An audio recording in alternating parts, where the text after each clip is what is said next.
I loved this chapter. I also hated it a little bit. You know, it's not the chapter I hated, it's Flambe. Flambe, what's her name?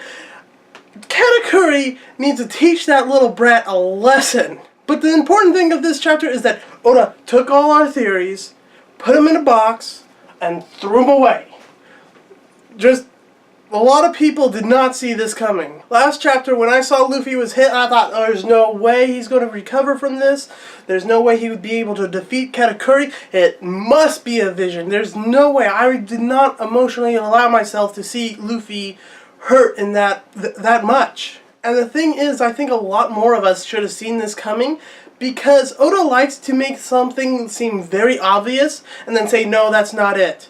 I mean, the last time this happened, I think was like Zao, where everybody was so sure that, they're gonna hate the samurai. Turns out they're very loyal allies. And story-wise, I think that's pretty much what happened here to our expectations. Now, the bad thing is, this is all easy to say because, well, hindsight is almost always 20/20. So I'm going to ask, what do you guys think of this chapter, and did you predict this? Alright, Katakuri, he really surprised me several times during this chapter. Part of the reason I didn't make my live reaction from the start was because I was kind of quiet because I was confused about his thoughts and words. Throughout the chapter, Katakuri was asking Luffy and thinking, what happened? Why did you lose your focus? Why did you stumble? Why did you lose your footing?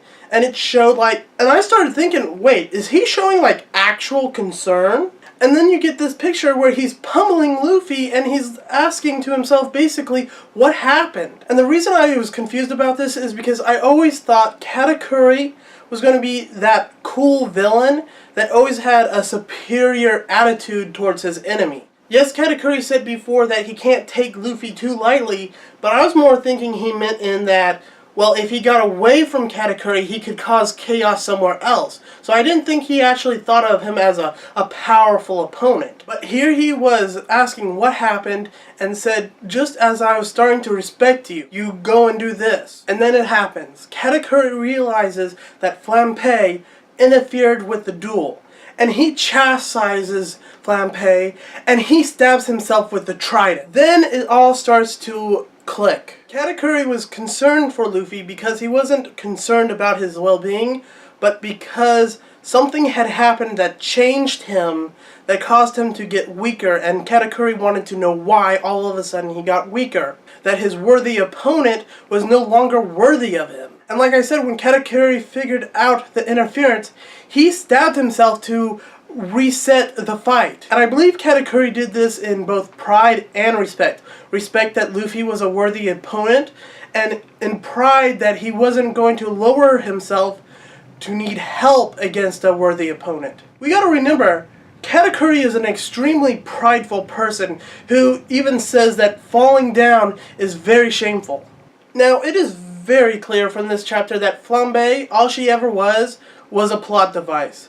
Back when she was introduced, I was like, wait, what is she here for? Even in the live reaction, not the review, I was already thinking, why is she here all of a sudden in such an important battle? Ultimately, it was to give a reason that Katakuri would be in a weakened state that would be able to be fought by Luffy. Honestly, I don't mind story progression like this. The alternative would be Luffy overpowers Katakuri, and that would be honestly a little ridiculous how strong Katakuri was showcased to be. Honestly, I think Luffy would have needed one more fight to beat Katakuri without this injury. But with this injury, Luffy can beat Katakuri and potentially get stronger than him by next arc.